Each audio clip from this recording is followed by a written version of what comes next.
Welcome to Driven, the Unscripted Success podcast, with your hosts, Mike Manino and Nareman Hamden, bringing you insights and stories on achieving personal, professional, and financial success. Hey guys, I'm Naraman Hamden, and this is Driven Unscripted Success podcast. Today we've got a great guest on. We have Chen. Sorry about that, Chen. Alice is a private equity fund manager. She's also an entrepreneur and an investor. She is a partner at Pender Hastings Capital. She's also got a very impressive resume. She is in the BDI Top 40 Under 40 alumnus, and she's had the privilege of being featured in some major publications, such as the Wall Street Journal, Canadian Business, Forbes, LA Times, and Success Magazine. Hey, Alice, how are you? Hey, I'm great. How are you, Naraman? Nice to see you. It's nice to see you too. Thanks for coming on. My pleasure. Thanks for having me. Absolutely. Where are you zooming in from? I'm zooming in from the San Francisco Bay Area. Oh, awesome. What's the weather like there? Can't complain. It's pretty sunny and nice. That's awesome. I think spring is upon us. That's awesome. I'm in Naples, so I totally understand the nice weather. We're very spoiled, to say the least. Sorry. Yeah. You have nice weather all year round, don't you? Yeah, that we do. Thank goodness.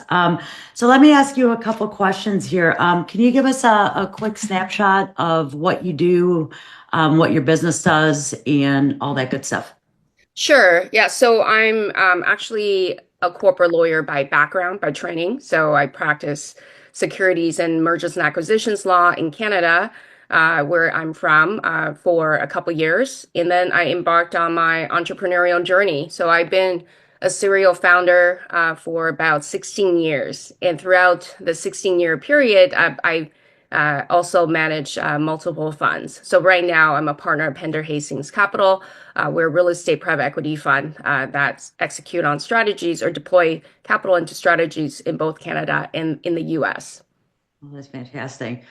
So obviously there's a lot of competition in your space with fundraising, raising capital for different investments, commercial, retail, and whatnot. So what sets you apart, and what comes easy that others might find challenging? Yeah, so I think what sets us apart is that we are actually a group of people from private equity. So we, built a really large private equity corporation, some decade ago. And now we're applying the same skills in real estate because investing is cyclical, right? So what works 10 years ago, 20 years ago, doesn't necessarily work today, most often doesn't. So in this cycle, we like to look at certain strategies in real estate, and real estate is hyper local, right? So what makes sense for one market doesn't make sense for another. So for example, in our home Canadian market of Vancouver, we do multiplex conversion. So this is converting single family lots into higher density multiplex. Could be a fourplex, fiveplex, sixplex, right? So that is a strategy that makes sense for very dense, populated urban areas that don't have enough supply. So it works for Vancouver. Likely it's going to work for Seattle. We see a lot of parallel strategies executed by other groups. It's probably going to work really well for even the Bay Area, San Jose, San Diego. So in the US, though, we actually spent the last couple of years really digging into the market and understanding what's a really good strategy that's on tap, right? So I think during COVID, everyone and their neighbor went into multifamily in one way or another. A lot of people started to raise funds for syndications, or a lot of people became LPs. But because a lot of people jumped in, it became very commoditized, right? And also it's an area where because of the interest rate hike that caught a lot of people by surprise, a lot of the deals just don't pencil anymore. So we looked at that strategy in Texas, actually, in depth in 2022. And when the rate started to hike up, we kind of saw the writing on the wall, so we didn't get into it. So then, we spent the next couple of years really looking at different things. We actually looked at building single family homes at scale in Florida. So not too Okay. far from Yeah. where you are. Yeah, so in Sarasota and Northport, in that region. And that strategy we're kind of parking for now just because of a lot of different factors affecting the region. And so kind of by luck, we stumble upon this new space to us of land development. So land development is either land entitlement or Yes. horizontal development. So land entitlement, of course, it's about paperwork, right? So you go to your city, your county, your municipality office, and you do the necessary paperwork to get the zoning, permits, environmental studies done, go get all of that, so that the land that's raw can become buildable land. And then Sure. from that point on, then you do what's called horizontal development, which is not developing vertically, which is building a house or building Sure. a condo tower, but you're building horizontally, which is putting roads and infrastructure onto the raw land. So we're the capital partners for land developers that turn raw land into buildable lots for national home builders like a D.R. Horton, Lennar, Toll Brothers, a lot of them public companies. So that's the strategy we've landed on. Sure. Yeah. So you basically get you get the land ready for the developer, and Yeah, then find the absolutely. developer in that area by looking at the demographics, different criterias of population and whatnot in those areas. So yeah, I totally Yeah, understand it. As absolutely far right. as building vertical, so at times you'd have to have that land rezoned in order to do that. Yeah, so it's interesting because we execute on this strategy in a very specific way. So there's no guesswork whatsoever. So oftentimes our development partners have decades of relationship with the national home builders. So they would get a call from, let's say, a D.R. Horton, and then D.R. Horton is very data driven. A lot of these companies have to Mhm. be at Sure. their scale. So they'll say, we intend to build this master plan community of 500 homes, 1,000 homes, 2,000 homes right here on this, tract of land. So we don't want to do the horizontal development ourselves. And there's a reason for that. It's because while you're doing that, you have to own the land. And as a public company, ownership of the land is actually showing up as a liability on their financial statements. Makes sense. So it doesn't do well for their financial ratios and therefore, stock price and all of that. So instead, they like to outsource the horizontal development. So, again, a D.R. Horton could be calling our operating partner and say, hey, we'd like to, build here. Could you do the horizontal development? This is what you're going to do. You can buy the land from us, let's say $30,000 per lot. And then once you're done your part, we're going to buy it back from you at 70,000 per lot. Okay. Yeah. So I'm just throwing some numbers. Uh, Right. Yeah. yeah, so and then they signed what's called forward contract on day one. So before our operating partner does anything, they have a contract in hand.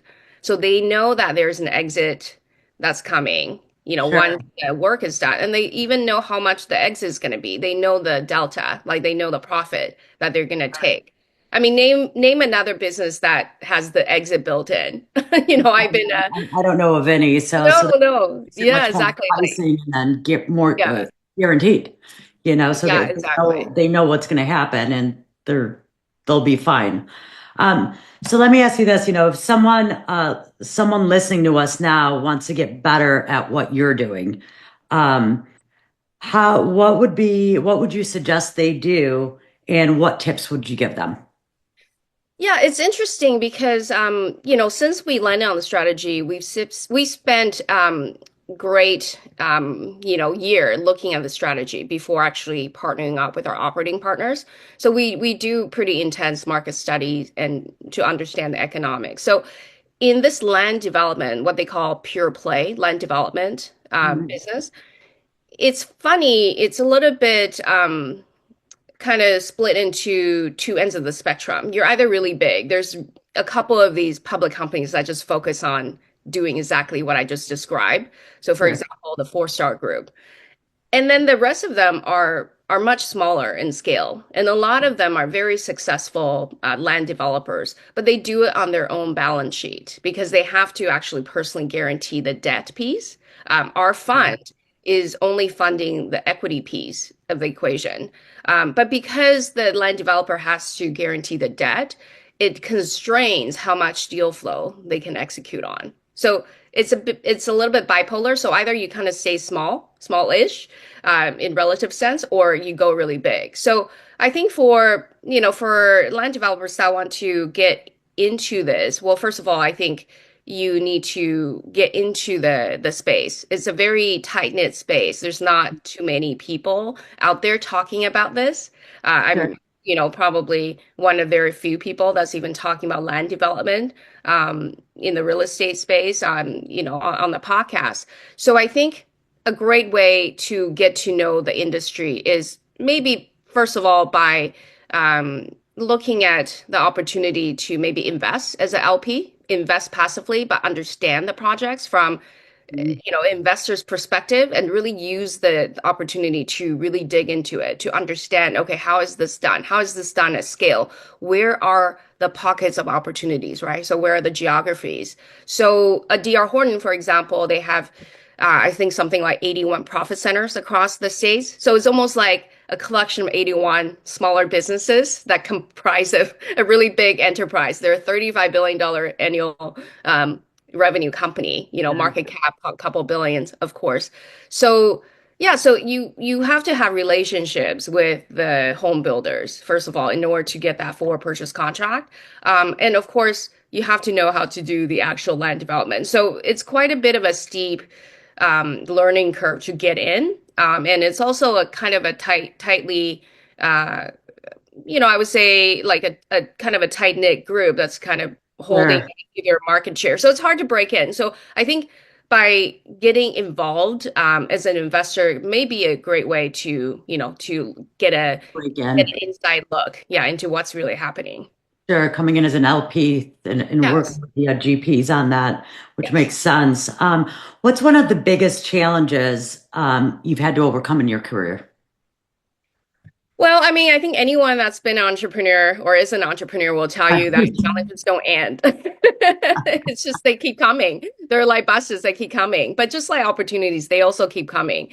So I think it's the major challenge is finding a way to stay grounded and not panic and not react when things are uncertain, right? So right now, of course, we sit in an environment where things are very uncertain, right? The headlines change every day. Even yesterday, the market tanked and then it rebounded. So it's a very uncertain time. So I think if a person wants to be an entrepreneur or an investor, the most important thing is to find ways to become as grounded as possible Sure. and to kind of come from a place of understanding something deeply at a fundamental level and thinking from first principles, right? So, what is the problem to be solved? Is this a viable solution? Is this problem big enough to make a business sustainable, right? Sure. And to find a way on a daily basis, like I have a list of daily habits that I try to check off every day in order to stay grounded and stay in my optimized high performance style. So I think everyone really needs to do that. And that's really the biggest challenge is that, despite being in the storm, how do you stay super calm and centered Yeah, and to stay afloat. And my mom always had a saying when I was growing up, anytime there was a problem, she'd just look at me and say, here's the thing. She goes, there's always going to be a problem. The worst thing that can happen is you go to jail or you die.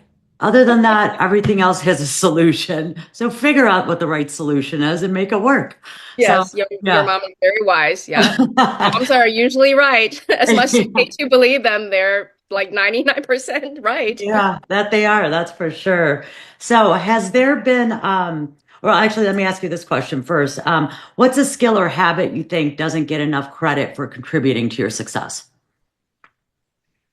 Again, I think really tuning your mind or your state of mind or just it's just kind of how you're being first thing in the morning is very important. So for me, of course, as someone that's a big fan of personal development, I think I started to go to seminars and whatnot when I was relatively young, maybe like 20, call it 25 or something. So when I started out as a lawyer, that's when a friend of mine introduced me to, well, I think the first ever one I attended was the landmark forum, and of course there's the Tony Robbins. There's like so many Yes. everything under the sun. Like I've Right. done We're everything, everywhere now. Coaches, coaches, coaches. Yeah, coaches. Yeah, so many of them, and at different stage, you want to do different things, and you want to learn from different coaches too. So I think one underrated habit, and it's kind of a continuing learning process, and for me as well, is really I think the morning practice is very important. So Hmm. find a way to really like tune your frequency, your vibrations, or your really state of mind, or whatever you call it. It's the same thing that we're talking about, like really tune your state of mind to one of abundance and one of clarity and one of alignment with yourself. And I think that's the most important thing.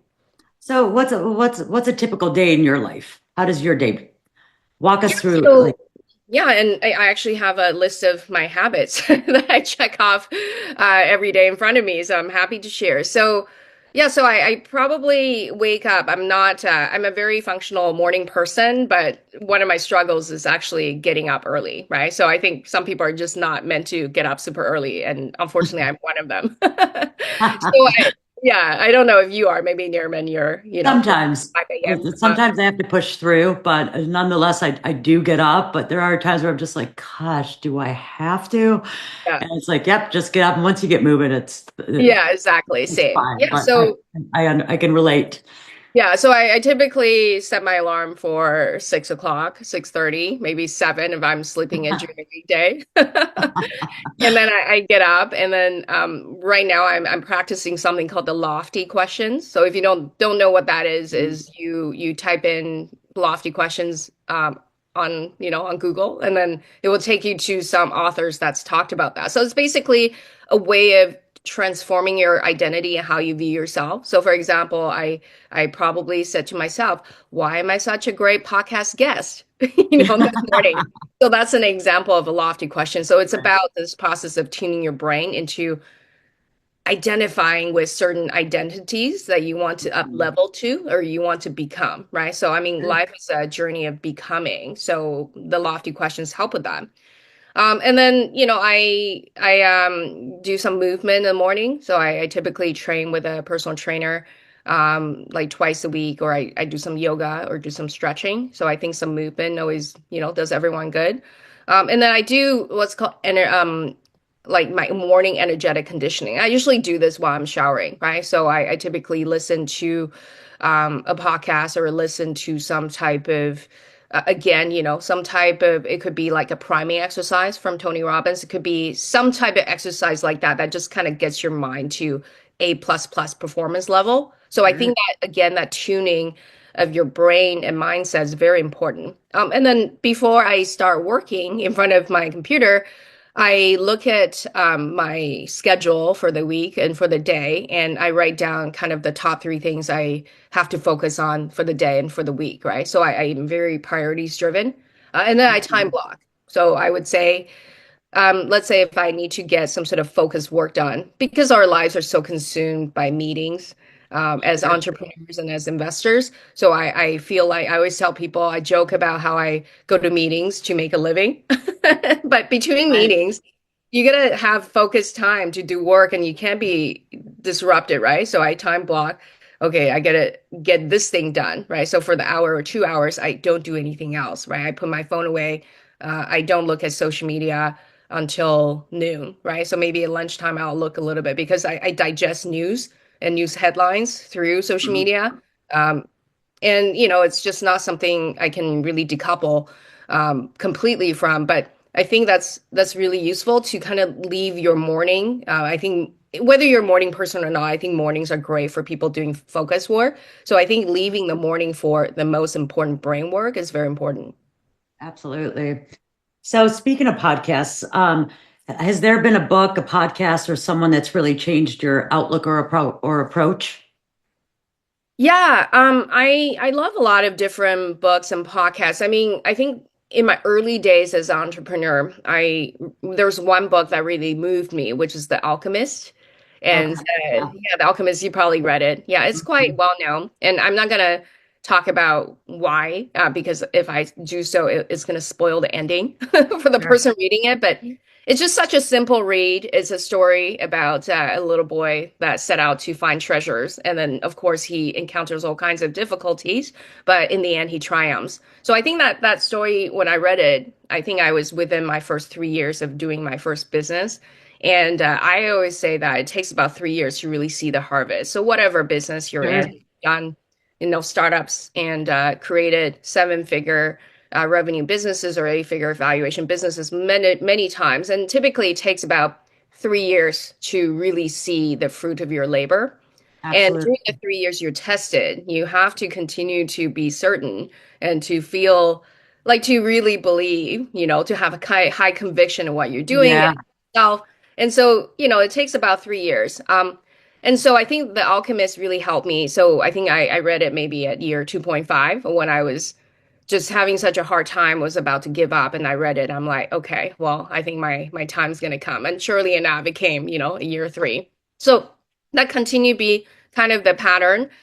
So right now I'm actually listening to podcasts by a guy named David Giham, I believe his name, and he teaches the principles of Kabbalah. And I never really, and I just recently started to listen to him and follow him. And I don't profess to understand everything about Kabbalah. I know a lot of other people or, well-known business people have studied that, even Madonna. So, I mean, it's always kind of like one of those like weird things that I knew about, but didn't really want to proactively pursue. But I just happened to stumble upon this author or the speaker and started to understand the principles. And it very much aligns with what I call my yogi philosophy, so Sure. understanding the creator or the universe or God, I mean, whatever you call it, it's the same thing that we're talking about, and how to behave in a way that, is right for your soul's path, right? So doing the right Sure. thing, even when things are hard. So a lot of what I was talking about, like having certainty when things are not certain, right? Having an abundance mindset, and Absolutely. believing you're going to find, love of your life when, it doesn't look likely, right? So it applies to all areas of life. So yeah, so I'm quite enjoying that one right now. Oh, good. I'll have to look at that one. I recently listened to one by Napoleon Hill. It was the podcast was Outwitting the Devil, and Yes. it basically talks. Have you listened to that one? Maybe not the podcast, but his book, of course, is classic, right? Yeah. Oh, you got Yeah, to Think listen and to Grow this. Rich. Yeah, you'll have to listen to this one. And what was fascinating is it really goes into the psyche and Okay. how negative and positive affects your mindset. You know what I Oh mean? yeah, So absolutely. there's drifters and there's non-drifters. And basically there's the law of hypnotic rhythm. And what that is basically your thoughts become your deeds. So Yes. it's kind of like, the way of life. So with being an entrepreneur is probably one of the most disciplined things and Yes. ways of life. You know what I mean? Yeah, It's a roller coaster of absolutely. you have to, one thing might work, the next time it might not work. You know what I mean? So it's a lot of discipline. So I totally understand what you're saying with the stay focused, and it takes at least 3 years to see the fruits of your labor because Yes. of the challenge. It's a challenging way of life. Yes. Yeah, It's I mean, not it's a path, right? It's a way of life. I sure. mean, being an entrepreneur, it's an identity. It's a commitment to a way of life. So when you commit to it, then you've signed up for the roller coaster. That's Right. part of the deal. So you don't get to complain. You just get to solve problems, and you get to get up and Exactly. be optimistic and just get it done. Exactly. The good, better, the ugly. You just keep moving through it. Yes. So can you share a personal habit or routine that has significantly contributed to your professional success? Yes, I think having an orientation of gratitude, of course, it's very, very key. And I mean, everyone talks about it, but you gotta just actually orient yourself that way. So always looking at the glass half full. Of course, there are many disappointments in life or in business and challenges, but having an orientation and gratitude will help you attract opportunities and will help you attract solutions. But I mean, scientifically, it's really just about, again, tuning your brain to a certain state so that it's optimized for problem solving, right? So but I think, Absolutely. being grateful, and I do it in the morning, I do it, before I go to sleep. And it could be like three things, like three simple things. Like often, my partner, my pet, my dog, like they are two out of the three, every day. Like if I don't have anything that's like dramatically amazing that's happened, it's okay because I think tuning your brain to being content with what you Yes. have and being happy with what you have is the secret to everything. Yeah. No, no problems is a good problem to have. So, Exactly. Yeah, and then we're and, all healthy. Where the fact that we get yeah. to get up and do work and be able to do work. I mean, lots of people, 8 billion people, on this planet. I think a big portion of people would just kill for that. So what you think is not a great day is a dream for many people. So Oh, let's all be absolutely. grateful. Absolutely.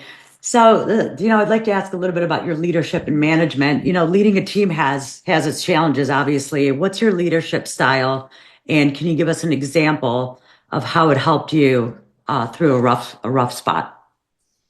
Yeah, so that's a really great question. And right now, my leadership skills are being, kind of being called to the next level because I'm on the board of the Entrepreneurs Organization, Silicon Valley chapter. So I'm leading a group of very successful entrepreneurs. I mean, I'm just part of the board. I'm not the president, but as the learning chair, I'm the vision behind all our learning activities, booking the speakers and curating the retreats and all of that. And herding, a group of high performance CEOs and entrepreneurs is a very interesting exercise. Nice.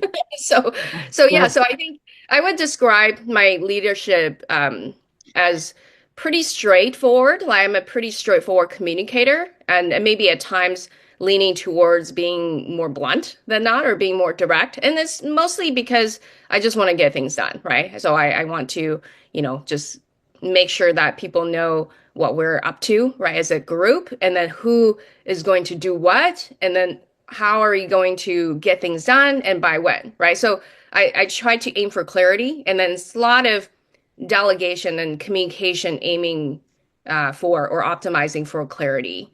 And then you just kind of let people do what they do, right? So putting the Sure. right people in the right lanes from the get-go is very important. You have the wrong person in the wrong lane, nothing's going to help. You might have the right person, wrong lane. It's not going to Yeah. help, right? It'll disrupt the assembly line. Oh yeah, absolutely. So I guess my leadership, is a little bit like that. It's a little bit like a high tech assembly line of identifying who's best at what station, and then communicating the overall vision and inspiring everyone to strive for the same collective vision, and then just, let people do what they do. And then we come back and then we just accomplished an amazing experience together. So I would say that's my leadership style right now. And That's it's, of course, an evolving thing, right? So maybe in 5 years it'll be a little bit different. Yeah, no, you're on the right path, that's for sure. So, how do you encourage your team to think outside the box and bring new ideas to the table? I think that's a little bit of a leader led culture. So, for example, I'm someone that likes to challenge tradition. So, I don't typically do things the way things have been done. And because of that, I've been able to disrupt many, very established industries, and have success because I'm a bit of an outsider coming in, looking at the industry from a very refreshed set of eyes and kind of seeing the same problems, but like coming from the first principles of, okay, well, here's the problem that I see. Everyone's that's in the space, the incumbents solve the problems this way, but is there another way? Like, how come they don't do it this way or that way, right? Yeah. So I kind of come to it with some like very out of the box thinking. But really, are they really out of the box, or are they just practical? Because I'm looking at the problem from, from a new time frame. Because how things have been done could have been just a relic or a legacy from 50 years ago, 100 years ago, and it's just always been done that way, right? But Right. doesn't need to be. So, for example, there's a like a funny example I read. So I don't know about you, but a lot of moms, like when they make sandwiches for their kids, they cut off the ends of the bread. Sure. And then so the kids grow up to learn to not eat, the edge of the bread Right. because they have seen their moms do that. And the moms don't know why they do that. They've just seen their moms do that. So Sure. that's a very on point example of like how something in business could have been done for 100 years. And then now you think that's just how it's done. That's the law. That's how everyone has always done it. It Right. doesn't mean it's the most logical thing, right? So again, thinking from first principle is very important. Sure. And using that as an example with the cutting off the sandwich crust, Yes. that and it becomes generational. That's kind of like goes with the law of hypnotic rhythm. It just all becomes one because you've seen it done forever. That's Yeah. all you know. That's what you're used to. So that's what your brain knows. Yeah, it's like an autopilot thing. So Yes. over time, Yes. you don't really challenge that, and then it becomes like not efficient, Yeah, right? absolutely. So how do you how have you balanced your personal growth with professional demands throughout your career? I think that the more demands professionally, the more personal growth you gotta do. The more time you gotta carve out to do personal growth, the more daily habits you gotta do. I go away on retreats multiple times a year so that I have thinking time to Good. take myself out of working in the business so that I can look at how I'm working on the business. And also, I think changing surroundings is very important. Like, I mean, for some people, maybe more so than others. But for me, every time I travel, every time I change my surroundings, I get new insights as to how I can, Mm. yeah, better resolve my current challenge. Sure, it's like a complete mind and body reset. Yeah, exactly. And I think there's a lot of like, Perspective. yeah, like biohacking stuff you can do, or, just even like, for example, I'm very big on taking probiotics first thing in the morning Sure. because the gut brain axis is so important. Like your gut actually dictates how you solve problems. It dictates your brain state and whether your brain's in an optimized biochemical mix to help you throughout the day. So I think whoever is listening to this podcast, if there's one thing you can take away that you can action on today is actually go get yourself some really good probiotics and take them first in the morning on an empty stomach. I think that's going to really help you with everything.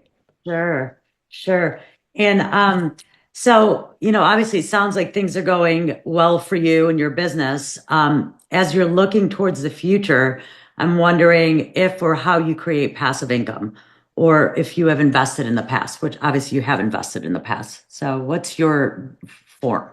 Yeah, so I'm a big fan of, investing in alternative investments. So I actually built most of my personal wealth through private equity investing because I don't like to deal with tenants, toilets, hammers, renovations, property management, any of that.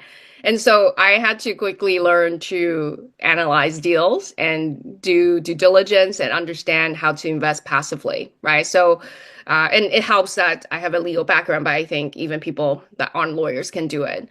So I exclusively invest in private equity funds that produce a really good return. And I mean, again, it depends on the cycle you're in. So what makes sense as a thesis 10 years ago doesn't make sense now. So 10 years ago, I'm in a lot of funds, some in real estate, but a lot of them in, the private equity, straight private equity and buying businesses, right? So boring gadget factories that produce a really high quality, earning of Sure.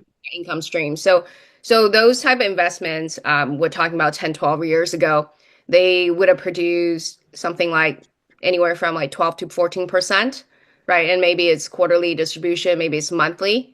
So if you have a good base, then you have good passive income, right?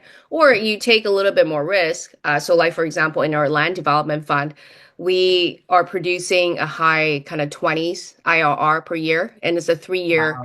fund. Yeah. So by the time you get your money back, Great and the returns. return on your money, yeah, you pretty much double. So it's like a 1.9 x equity multiple. So you just look for those opportunities. You reach out to fund managers that do interesting things. You get to know them, do due diligence on them, do due diligence on their thesis, and just try it. It's a little bit like riding a bicycle. You investing, you just got to try it.